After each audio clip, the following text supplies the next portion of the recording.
Hello students, welcome to the Sapna's homeschool YouTube channel. नमस्कार विद्यार्थ्यांनो, आपण आता बिगिनर ग्रामर क्विज 20 मार्क्सची इथे घेणार आहोत. ज्यांना वाटतं आपलं इंग्लिश चांगलं आहे त्यांनी पण ही टेस्ट सॉल्व्ह करा, आणि ज्यांना वाटतं की आपण आता इंग्लिश शिकतोय तर त्यांच्यासाठी सुद्धा ही खूप महत्त्वाची टेस्ट आहे. यातनं तुम्हाला खूप तुमच्या ज्या ग्रामरचे कन्सेप्ट क्लिअर होणार आहेत. सो चला स्टार्ट करूयात क्विज. आणि याच्या शेवटी सुद्धा आन्सर दिलेले आहेत आणि ही क्विज सोडवताना पण आन्सर मिळतील. So let's start to solve this 20 mark quiz and please tell me your answers in comment box. So first question is she dash dash a teacher. ती शिक्षिका आहे. Am is are be. आपण 5 second वेळ देऊयात. It's right answer येणार आहे शी is a teacher, कारण ही शी इटच्या पुढे कायम इज हे सहाय्यकारी क्रियापद लागतं. नेक्स्ट क्वेश्चन जो आहे, they dash dash playing football. Options is am are be. So tell me the right answer. So right answer कोणाकोणाचं आले यार, पटापट सांगा. कारण दे हे अनेक वचनी सर्वनाम असल्यामुळे देच्या पुढे कंपल्सरी वर्तमान काळात आर हे सहाय्यकारी क्रियापद येतं. Next question, he dash dash to school every day. He go to school every day, goes, going, gone. तर यातलं योग्य कोणतं क्रियापद आपण घेणार आहोत बघा. ही शी इट जेव्हाही असतं तेव्हा आपण काय वापरायचंय, वेळ घ्या तुमचा. सो राईट आन्सर येणार आहे ही गोज, कारण ही शी इट असेल तर क्रियापदाला S E S I S कोणता तरी प्रत्यय लागतो, हे कायम लक्षात ठेवा. Next question, I dash dash a new book yesterday. बघा नीट बघा, I dash new book yesterday. याच्यामध्ये I buy, I buys, I bought और आय बाईंग. यातलं योग्य उत्तर काय येईल ते कमेंट करून सांगा. सो आपलं योग्य उत्तर असणार आहे आय बॉट, कारण इथे आपण स्पष्ट म्हटलंय yesterday, काल मी एक नवीन पुस्तक घेतलेलं आहे. सो जेव्हाही भूतकाळाबद्दल आपण बोलतो तेव्हा क्रियापदाचं आपण काय करतो, दुसरं रूप वापरतो. सिंपल पास्ट टेन्स असल्यामुळे इथे आपण बॉट म्हटलेलं आहे. So I bought a new book yesterday. Now the next question is, we dash dash dinner now. आता इथे we dash dash dinner now, we eats dinner now, we eating, are eating, eat. So what is the right answer, please tell मी.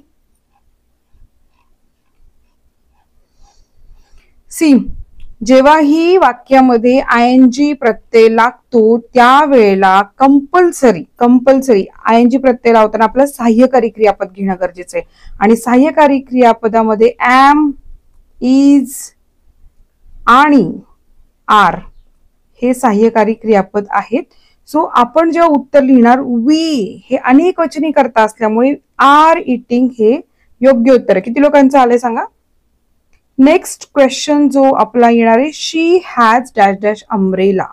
आता A and the हे काय आहेत, articles आहे.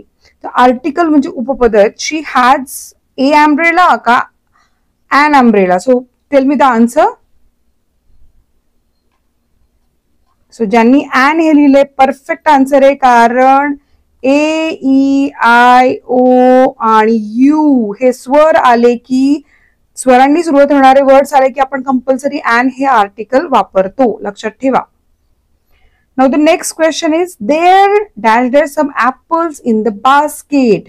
There what is are was am. So give me your right answer. See, the right answer आपल्याला येणार आहे there R some apples. आता कोणाकोणाला वाटू शकतं की टीचर वॉज का येणार नाहीये, तर त्याचं महत्वाचं कारण आहे की देअर हे तिथे काय सांगितलं, there are some apples in the basket. आता बास्केटमध्ये काय आहेत, ऍपल आहेत, म्हणून तिथे there are some apples in the basket. Okay, कारण हे अनेक वचनी प्रत्यय आल्यामुळे इथे आर वापरणं गरजेचं आहे. Next question, he dash dash not like coffee. He do, he does, he did, he doing. What is the right answer? Tell me. So, he, she, it याच्या पुढे हे डू, डज, डीड हे काय डूचे म्हणजे वर्तमान काळी, भूतकाळी रूप आहेत आणि तर कसं असतं ही, शी, इटच्या पुढे कायम डज वापरायचं. Okay, so right answer it does. पण आय, वी, यू, दे असेल सर्वनाम तर त्याच्या पुढे डू वापरायचं. ठीक आहे, किती लोकांचं बरोबर आलंय पटापट सांगा चला. Which one is a noun. आता नाउन म्हणजे काय तर नाउनचा अर्थ सरळ आहे नाम. तर हे जे नाउन आहे run, quickly, happiness, go. Give me the right answer. So right answer आहे कोण सांगेल. रन वर्ब आहे, क्विकली ऍडवर्ब आहे आणि गो हे काय वर्ब आहे पण हॅपीनेस हे आहे noun. So happiness is the right answer. Choose the correct plural child. आता चाइल्डचं अनेक वचन रूप काय हे तर तुम्ही अगदी इझी मला आन्सर सांगणार आहात. So right answer, right answer आहे चिल्ड्रन. एक्झामला बऱ्यापैकी प्रश्न येतो. सो नेक्स्ट क्वेश्चन आहे I have lived here 5 years. मी ते किती 5 वर्षांपासून राहतोय. So right answer since, from, for, at. So what is the correct answer.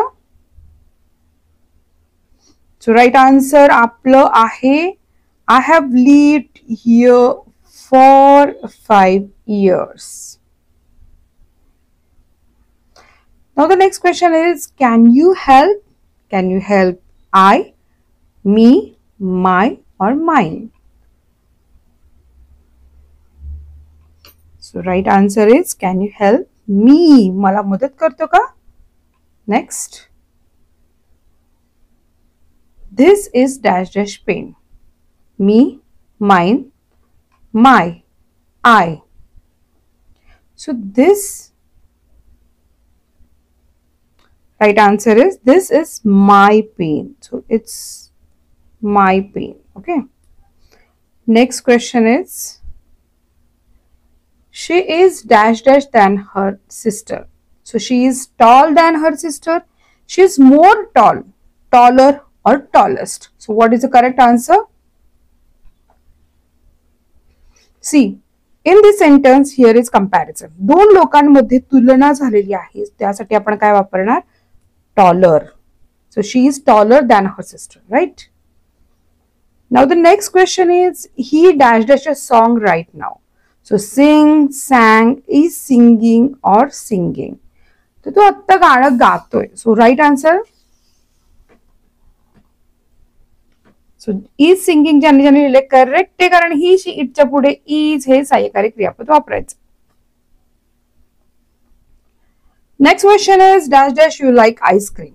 Do, does, did, doing. So right answer. So right answer is do you. आता do का वापरलं does का नाही त्याचं कारण आहे you. you च्या पुढे काय you असल्यामुळे ते do वापरलं आहे. सो ही, शी, इट असतं जर सर्वनाम तर आपण does वापरला. सो इथे do you like ice cream येणार. Now the next question is where dash dash you go yesterday. तर इथे आपलं योग्य उत्तर येणार आहे does, did, do, doing. So what is your correct answer? So right answer is did कारण yesterday म्हणजे काल, काल म्हणजे भूतकाळ, did हे भूतकाळी सहाय्यकारी क्रियापद आहे. सो आपलं राईट आन्सर येणार where did you go yesterday. Next question is we dash dash friends for a long time. We are, have been, were, has. So what is right answer? So answer is we have been.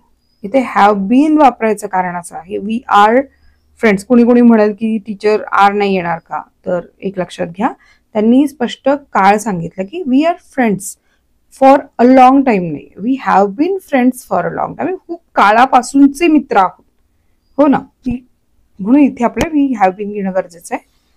आता next जे आहे I saw dash dash elephant at the zoo. तर a and the काय येणार आहे सांगा बरं. खूप सोपं आहे. So right answer is and, कारण इथे आपल्याला मगाशीच सांगितलं ई आय ओ पैकी काही आलं तरी काय येणार अँड.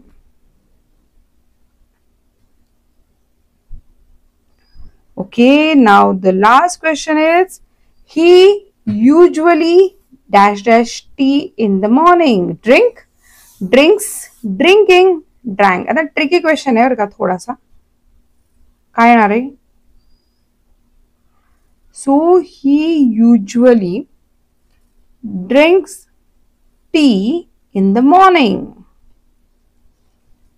So इथे आपला करेक्ट आन्सर आहे ड्रिंक्स. फाईन. आता आपले हे 20 क्वेश्चन झालेले आहेत, तर तुम्ही इथे पटापट ह्याचे आन्सर्स बघून घ्या. आणि जर तुम्हाला ही उत्तर तुमची सगळी बरोबर आली असतील तर कॉंग्रॅच्युलेशन्स, हार्टेस्ट कॉंग्रॅच्युलेशन्स. आपण आणखी वेगळ्या टेस्ट ग्रामरच्या इथे तयार करूयात. तुम्हाला असं वाटतं का टिपिकल कोणत्या पार्टवर क्विज घ्यायची असेल तरी मला कमेंट करून सांगा. नाही तर बिगिनरसाठी काही आपण सेशन्स किंवा टेस्ट कंडक्ट करूया आणि तुम्ही तुमचे मार्क शेअर करत चला. सो व्हिडिओ आवडला असेल तर लाईक करा, चॅनलला सबस्क्राईब करा. भेटूयात नेक्स्ट व्हिडिओमध्ये. धन्यवाद.